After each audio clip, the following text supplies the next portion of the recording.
Unit UAV dari Batalion Atlan Rusia kembali menunjukkan efektivitas serangan presisi tinggi di medan tempur.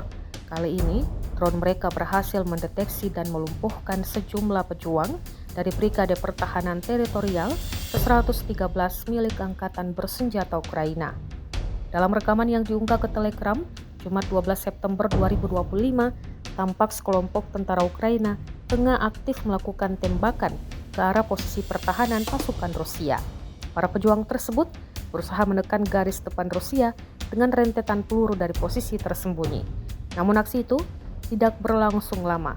Operator drone Rusia segera merespon dengan cepat. Sebuah UAV diluncurkan dan dalam hitungan detik berhasil menghantam posisi para penembak Ukraina secara langsung, menyebabkan kerugian besar di pihak lawan. Rekaman tersebut memperlihatkan ketepatan koordinasi dan kecepatan reaksi unit drone Rusia dalam merespon ancaman langsung terhadap posisinya.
Download Tribun X sekarang, menghadirkan lokal menjadi Indonesia.